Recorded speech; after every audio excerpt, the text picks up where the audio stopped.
Saudara-saudara, dalam pertemuan di Pening dan Brojening kali ini kita akan membahas ilmu Wing Chun, ilmu bela diri Wing Chun. Asal usulnya itu bagaimana?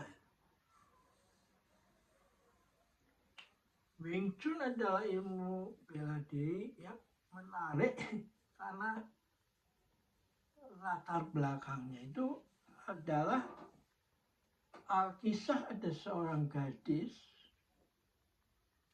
cantik muda itu yang ditaksir oleh seorang tuan tanah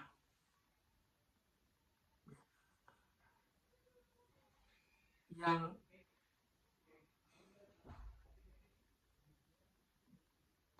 berkuasa di suatu daerah hidup itu. Nah, si gadis ini nggak mau kan ya, karena nggak demen sama tuan tanah itu ya, yang kelakuannya sok kuasa. Nah, tapi bagaimana caranya menolaknya? Nggak ada yang berani kan. Akhirnya dalam kebingungan dia ketemu seorang bikuni dan menceritakan kisahnya itu. Nah, bikuni itu lalu, oke, kalau begitu saya ada satu jalan keluar, kamu tak ajarin ilmu silat yang saya temukan, baru saya temukan. Nah, kamu tantang si orang yang mau mengawinin kamu dengan menggunakan pemaksaan, bukan dasar cinta, saling mencintai, kamu ajak dia bertanding. Kalau dia kalah, atau kalau dia menang, ya oke, saya nyerah, fair kan? Tapi kalau dia kalah, dia jangan harus membatalkan niatnya untuk mengawinin kamu, toh. Nah, ilmu itu diturunkan.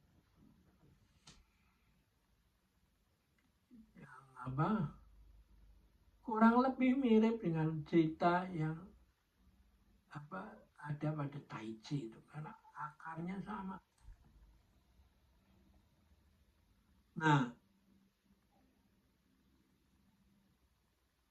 ketika DJ-nya terjadi, akhirnya si tuan tanah itu kalah oleh ilmu yang dimainkan oleh si gadis itu, dah.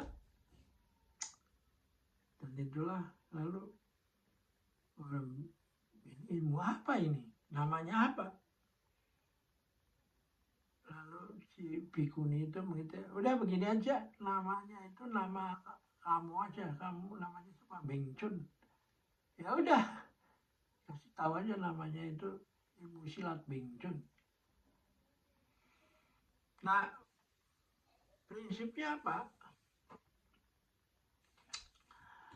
Kalau ilmu silat seperti jurus pangau, jurus naga, dan jurus elang dan lain-lain, itu adalah ilmu yang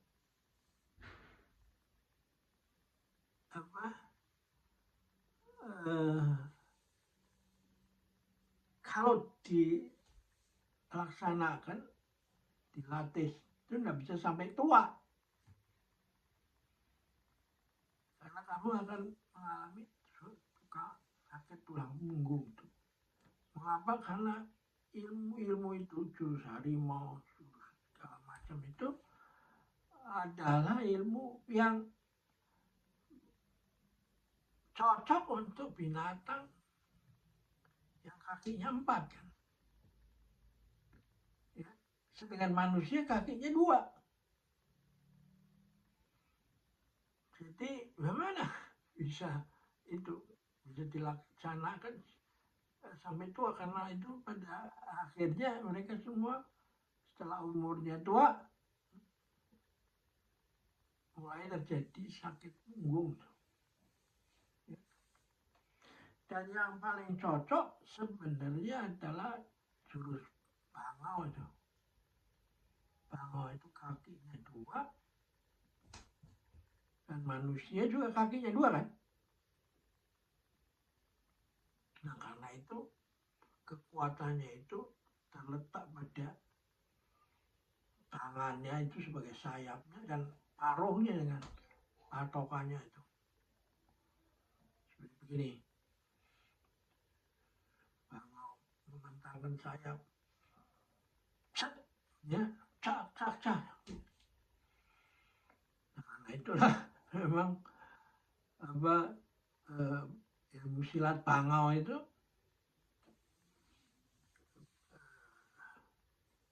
banyak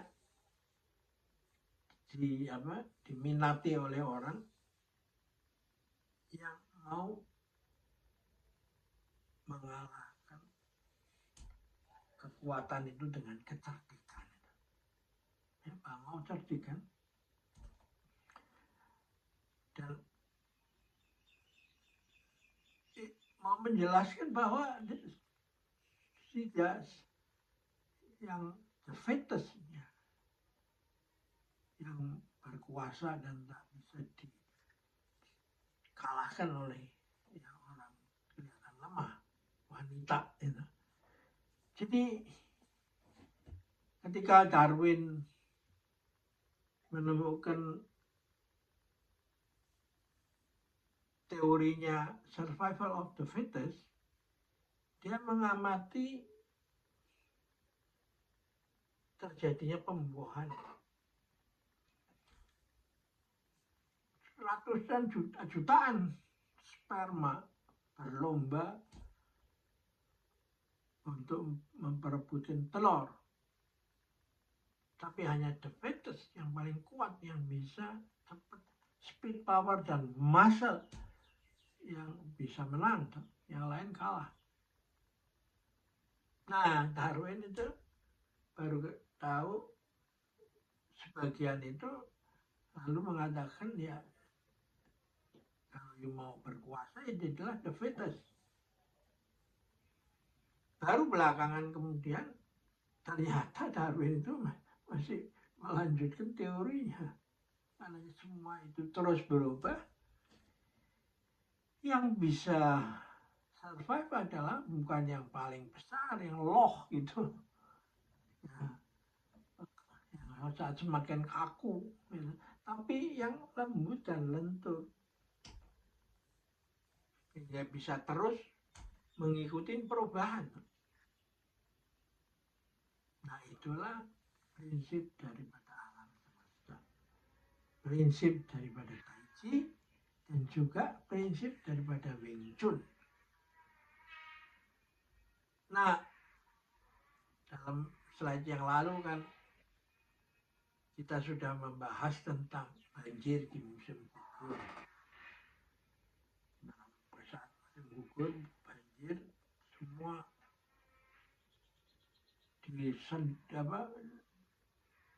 disedot masuk ke sungai dan lalu dibawa ke laut itu, sehingga spirit dari sungai itu merasa wah dialah yang berkuasa, paling kuasa.